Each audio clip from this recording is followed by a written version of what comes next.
आज एउटा यस्तो केस स्टडी हामीले चाहिँ लगभग कति बज्यो 10 बजे आएको 1:45 बज्यो भनेपछि 11 12 1 2 4 घन्टा लाग्यो एउटा केस स्टडी सल्भ गर्न।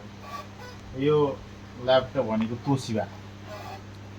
तोसिबाको ल्यापटप हो। यसको पार्ट नम्बर त अब यहाँ छ, पार्ट नम्बर यति लामो छ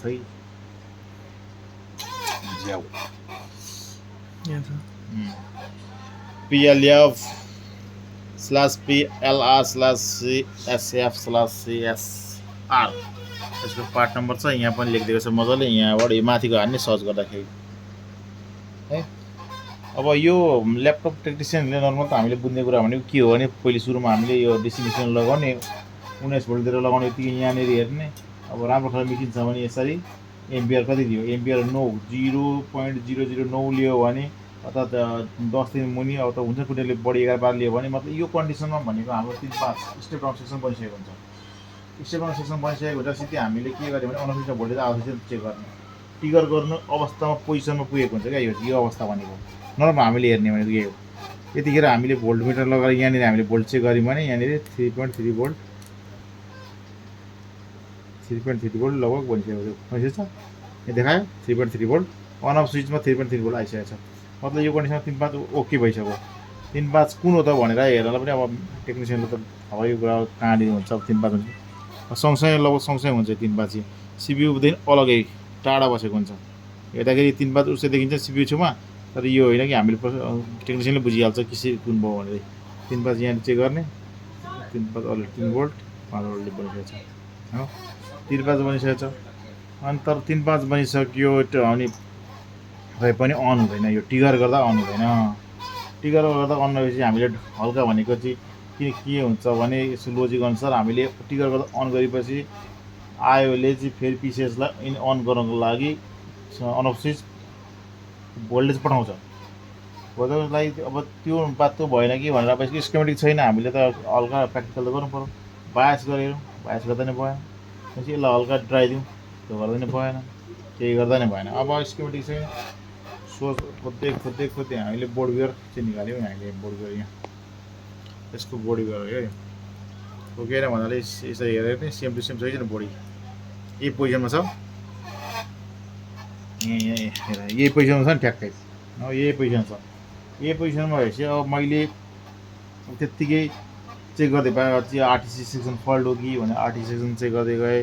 अनि आरटिसी यतापट्टि चेक गरेर हेरेँ, चेक गरेपछि भनेको यतापट्टि त्यत्तिकै मैले चेक गर्दाखेरि यहाँनिर कति भोल्ट आउँछ होइन। यहाँनिर मैले चेक गरेर हेरेँ, यहाँनिर भोल्टेज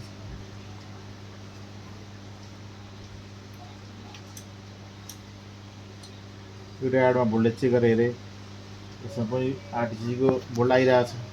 ओके, यसमा पनि केही लो छ होइन, त्यसले गर्दाखेरि यहाँ 3.3 भोल्ट आइरहेछ, 3.2 छ भोल्टेज आइरहेछ भनेपछि यो के हो त भनेर अब स्किमेटिकको सर्च गर्दै गएँ। अनि सब यसको नाम यहाँ छैन केही पनि। यसो बोर्डमा आएर यो भनेको कहाँ छ, हार्ड डिस्क केबलको हार्ड डिस्क लानको छेउमा छ यहाँनिर। यहाँ के छ त अब यसको हार्ड डिस्क लाने डायोडको 8106 यो छ। यसको भनेको 2 नम्बर पिनमा के रहेछ भन्दाखेरि फोर्स अफ ह्याच छ।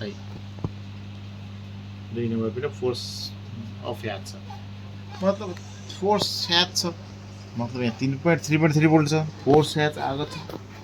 यसमा त कुछ लोता छ। यतापट्टि भनेको इनेबल छ 1 नम्बरतिर होइन, 1 नम्बरतिर इनेबल छ। अब यसले फोर्स अफ गर्छ, यताबाट इनेबल छ भनेपछि यतापट्टि भोल्टेज यसले अफ गर्ने काम गर्छ। अब यहाँ लोचा छ, फोर्स अफ चाहिँ कहाँबाट आएको छ त, यो केबाट चाहिँ फोर्स अफ हुन्छ, के हुँदा चाहिँ फोर्स अफ हुन्छ। जस्तो थर्मल सेक्सन त हरेक ल्यापटपमा हुन्छ, थर्मल हुन्छ, त्यसले भनेको ल्यापटप तातेपछि अफ गराउँछ। त्यही भएर हेर्दै गएपछि यो कहाँ यो पहेँलो लाग्यो, बोर्डबाट हेरेर यसरी पहेँलो यो के रहेछ। अब यहाँ हेर्ने, यहाँ पनि आएको छ फोर्स अफ आएको छ, यहाँ फोर्स अफ देख्यो है, यहाँ आएको छ।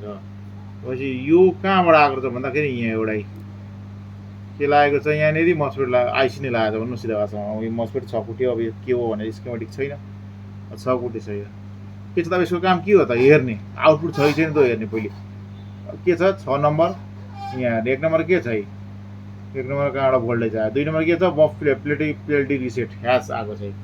अनि फोर्स अफ छ अर्को, पिएलटी रिसेट ह्याज आएको छ फोर्स अफ मतलब यसले के गर्छ पिएलटी रिसेट ह्याज आएको भोल्टेजलाई चाहिँ अफ गराउनु फोर्स अफ गराउनु काम गर्छ अनि मैले के गरेँ यसको काम त अफ गराउने मात्रै छ यो चाहिँ अब यो 4 नम्बरको चाहिँ यो 4 नम्बरको चाहिँ कहाँबाट आउँछ भने यसो हेरेँ यहाँनिर यो भनेको Q30 यहाँ एउटा चाहिँ मस्फेट छ 3 खुट्टे यसमा हेरेँ के छ 1 नम्बर 2 नम्बर पिनमा एस थर्मल यो थर्मल ट्रिप यो टिएचआरए भनेको थर्मल हो टिआरए ट्रिप थर्मल ट्रिप चाहिँ मोबाइल देखिन्छ थर्मल ट्रिप चाहिँ थर्मल भनेको के हो भन्दाखेरि ल्यापटपको काम चाहिँ थर्मल तात्ने बित्तिकै ल्यापटप सर्ट अफ गराउने हो अब म्याक्सिमम भनेको अब यो आइसी चाहिँ छ भने फेर्ने छैन भने के गर्ने मैले यसलाई निकालेर टेस्ट गरेर यसको काम त के हो भन्दा यसले त ल्यापटप झ्यापझ्याप अफै गराउने रहेछ हो सेम बोर्ड हामीसँग छैन नभए चाहिँ मैले यसलाई निकालेर यहाँ साइड लगाइदिएको छु यहाँ थियो यतापट्टि राखिदिएको छु यहाँ साइड लगाएर हेरेको त्यस पछाडि त साइड लगाएर हेरेपछि भनेको हाम्रो टिगर गर्दाखेरि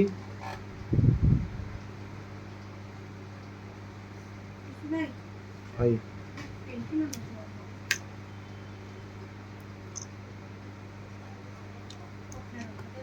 हाम्रो अन भयो 1 एम्पियर खायो यहाँनिर लाइट पनि बल्यो किबोर्ड नम्बर पनि बल्यो अब एकछिनमा यो तातेपछि फ्यान पनि चल्छ फ्यान पनि चल्यो